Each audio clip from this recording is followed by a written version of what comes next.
Muted everyone, and does anyone have a question they would like to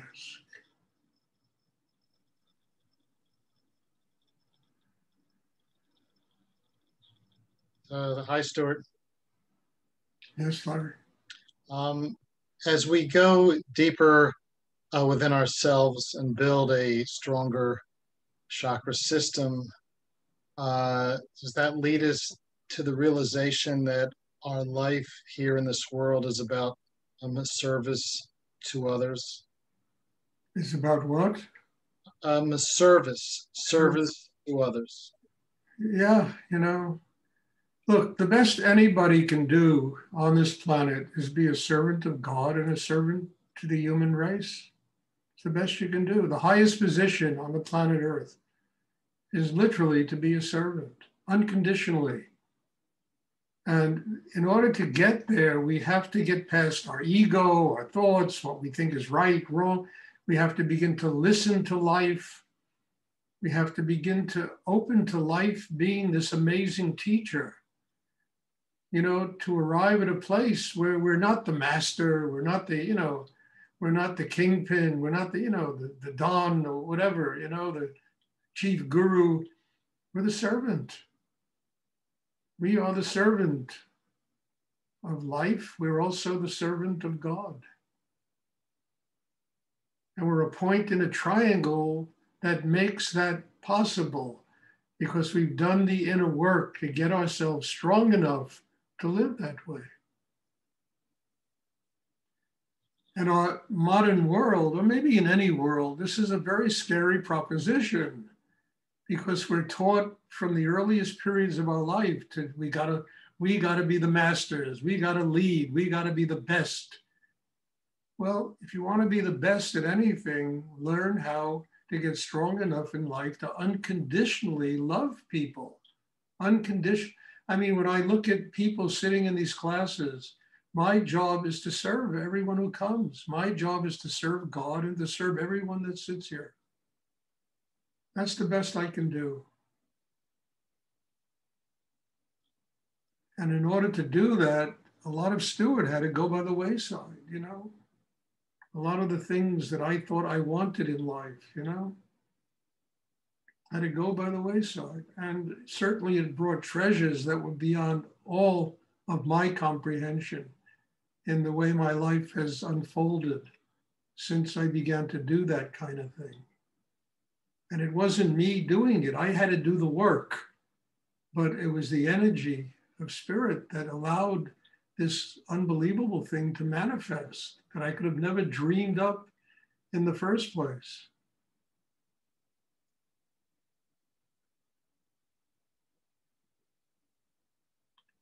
And in doing this, you really attain in yourself a state of nothingness. And a state of nothingness is really the ability to allow higher energy to flow through you and to guide your life, to create your life. And with that energy, we serve our families, we serve the people we love, we serve whatever it is that enables us to earn a living in life. We serve whatever we have to do. We become, very powerful that way by learning how to serve it. And to be grateful for it.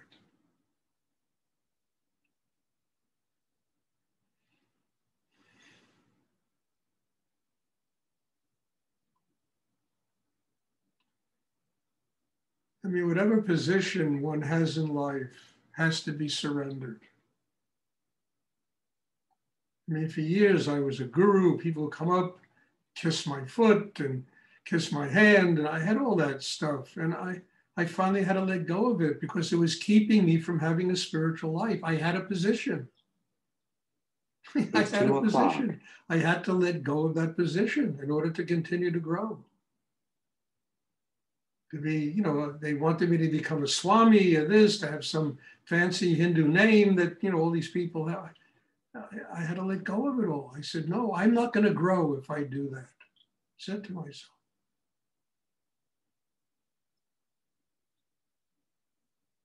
So I had to surrender it, let it go, which enabled a whole new level of comprehension of spiritual evolution to come into my life.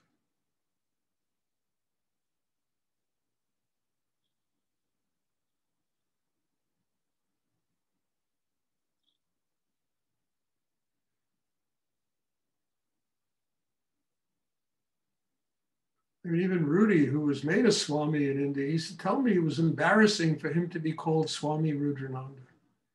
He said, it's not part of our culture here.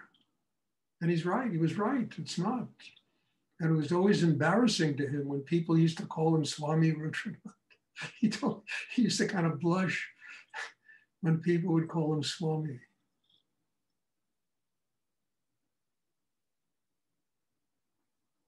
He told me I had to become a Swami because in India, it was required in order to go to higher levels of spiritual evolution when you study with some Swami in India, you know? So I said, okay, I will do this. But he said when he used to come home, his only deferral to Swamihood is he would wear an orange t-shirt. You know? That was about it. And when he taught, he would put on a kurta sometimes, or some kind of thing like that. But never did I ever see him wearing robes in his everyday life. I remember once he and I was once given an beautiful orange robe by a particular teacher. And he and I went to some meeting of spiritual leaders and I wore this orange robe. And I was just a silly kid, I didn't know anything about anything. But a teacher gave me this robe and said, you will be a very wonderful teacher someday because of something that happened. And I remember we got into, we were going through the streets of New York. I felt like I was dressed in drag, wearing an orange robe, and got there and all these people started kissing my foot and my hand and, oh, Holy One, welcome here. And I was like, my God, what? What? I was wearing an orange robe. Suddenly, the way people perceived me changed. And I said, this is really silly shit, This is really silly.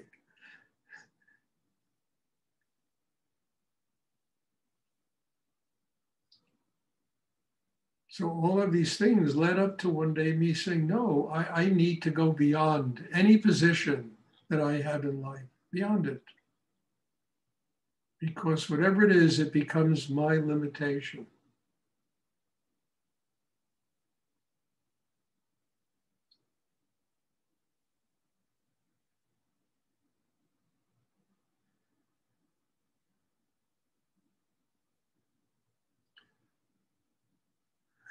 And it gives me joy to just share my life with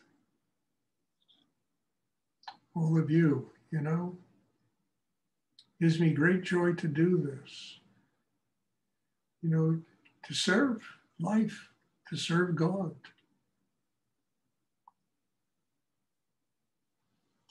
Does anybody else have a question they would like to ask?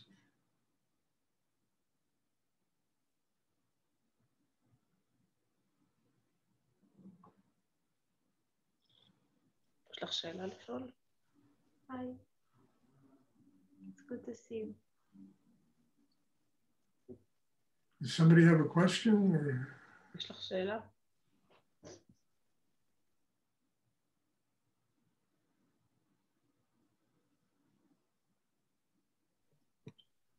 Stuart?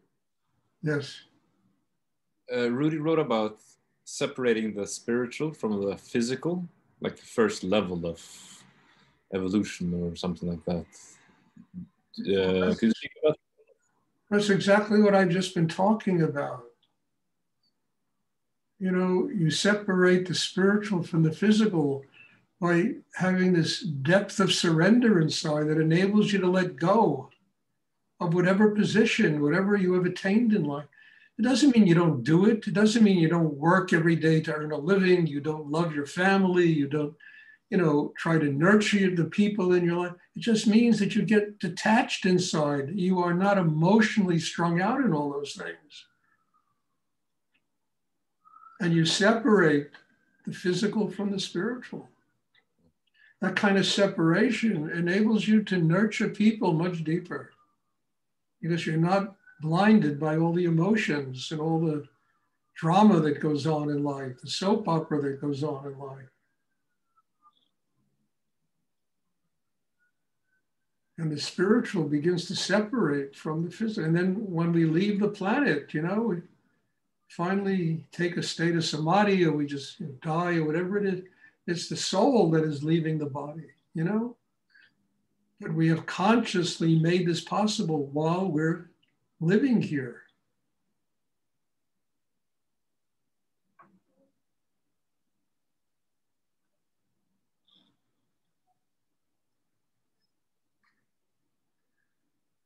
And what's the ultimate blessing? It's just simply to be with God.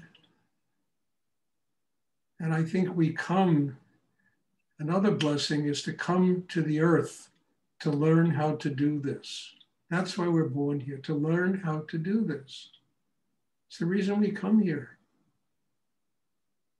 And there are endless tests and problems and situations that interfere with it. But as you get stronger inside and deeper in yourself, you're able to do all those things, and they never separate you from God.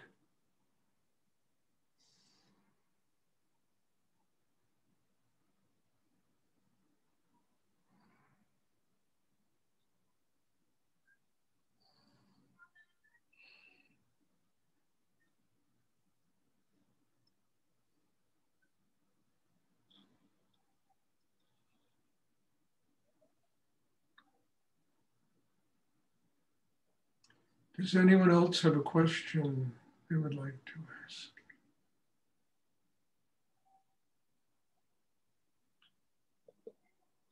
Rudy also taught an advanced, what do you call advanced practice or something like that. About what? I read that Rudy wrote. I read that Rudy started teaching about something called advanced practice, which was like breathing into the third eye and upwards instead of downwards, so going upwards into space and time or beyond space and time. Yeah, but that is advanced practice. But if you're not grounded inside, that'll make you crazy. Mm. You have to really be strong inside. He called it advanced practice. It wasn't.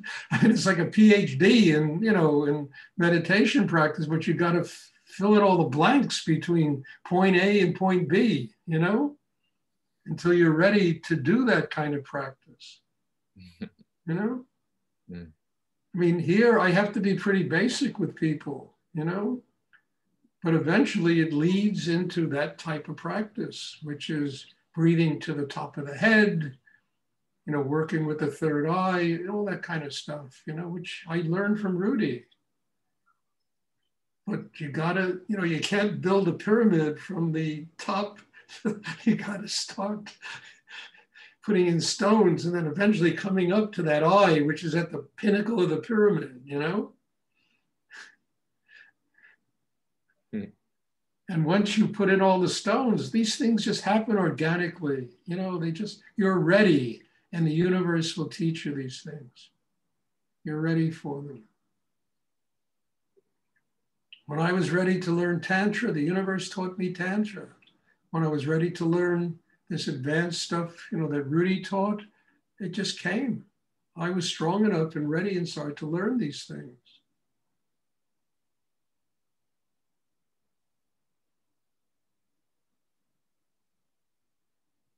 I mean, he taught about energy transcending time and space, etc. But if you ever go to a point where your consciousness transcends time and space without building a strong inner life, it could really do damage to you. It's too powerful.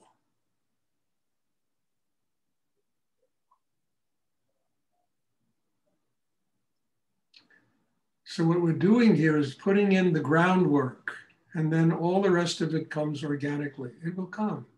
I mean it.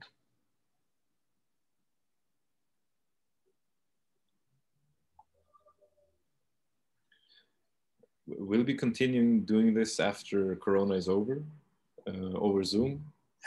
I think I will be forced to do this after coronavirus. Too many students all over the world now doing this with me here.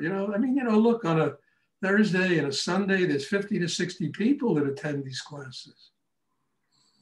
And it continues. I keep getting people wanting to do it. Not everybody, I get 10 people, 2 of them stay. But that's all right. I'm looking for those 2 really good students that I can work with.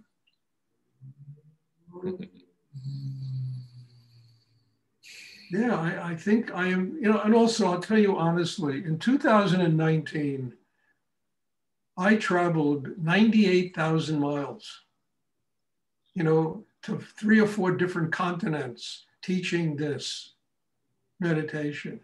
And I wound up in a hospital having to have a very serious operation. It almost killed me. And I remember in the hospital, I said to myself, Stuart, you got to stop this. I mean, this will kill you. It's too much. You're not 40 years old anymore. You're not 30 years old. You don't have the energy. You do have the energy, but, the body is another story, And all of a sudden, this coronavirus, I always felt I was responsible for coronavirus. It forced me to start doing this, and this became an incredible answer to my problem, which was how to get people in these classes from all over the world without going anywhere. It's like amazing. So I think I will continue doing this. I will travel a bit, and I want to get a place, not where I'm living right now, because I told you I made a commitment to my daughter to do this, where I can have retreats. But people will come there. I'm not going to start now. I mean, I'll make a few trips every year, but I'm not going to bounce around the world anymore. It's just, I mean, as I say, it almost killed me. So the whole thing will change, and this Zoom thing makes it possible to do what I'm talking about. I can have the same classes. I can also have retreats. I can, if people come and live around me, I can have classes with them, do hands-on healing work, which was a very powerful form of the meditation I was doing, in these retreats. But all of this is growing, it's not getting less, it's just getting more, but it's getting differently more. It's because my life has changed enormously now. I mean, I even had, I'm going back in the art business, because I've been buying a lot of art recently. And a voice came into me and said, you just focus on your spiritual teachings and we'll take care of the rest. Don't even think about being in business. You'll have to do it, but don't think about it. Your job is to continue to transmit this Shakti and to help people to grow closer to God in their lives. And don't even think about, buying another Buddha, buying a Shiva, buying, 18 the things I used to think about all the time when I was in the art business. Just transmit Shakti, do your service to God. And then, when you have to do the rest of it will take care of itself.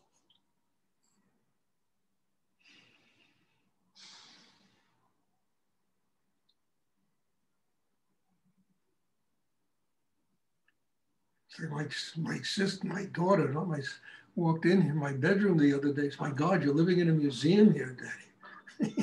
She couldn't believe. Said, my God, look at all this. I said, yeah, well. So there's something I used to do, but I have to earn a living when all this Corona stuff stops. And the only way I know how to earn a living, stick me in an office, and I'm like, forget about it,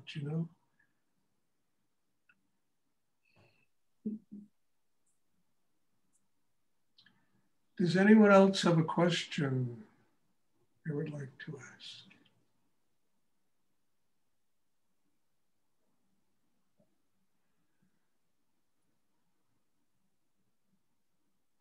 Okay, thank you. I have a last question. Yes.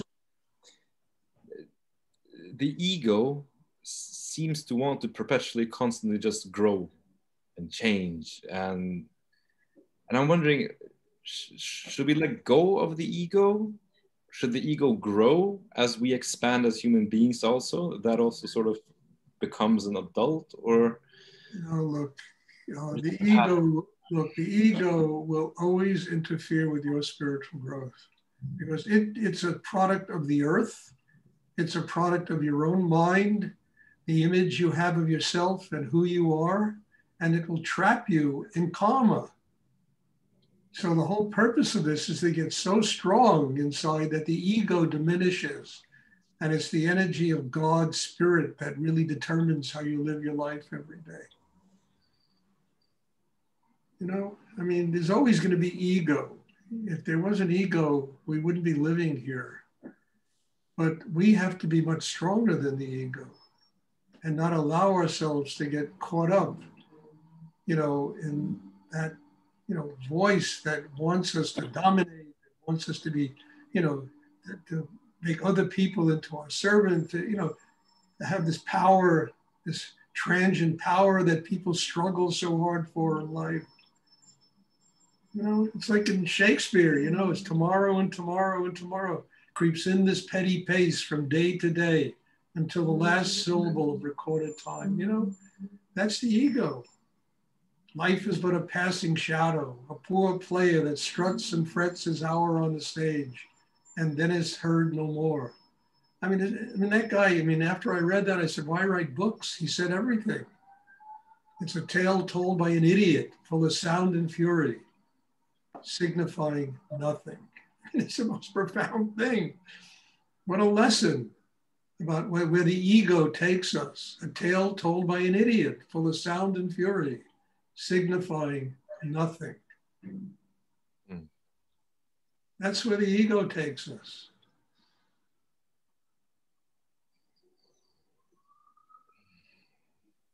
When I read Macbeth and I read those lines, I said, my God, what is there to write? He said the whole thing here, I still wrote 12 books, but it's all right. But it was like, woo. Does anyone else have a question they would like to ask? Okay, there'll be meditation on, what's today? Today's Tuesday, Thursday evening. And God bless you all. Thank you for being here. And I just have deepest gratitude to be able to do this. And I promise you that when COVID goes away, and it will the next 6 months, we'll still be doing these meditations. They're very important because they're touching people in places that I can't even travel to anymore. And I can do this every day, practically, at least 3-4 times a week, 7 times a week, because including the classes I do in America. So bless you. Have a wonderful evening. God bless you all. Thank you. God bless you. Thank you. Thank you.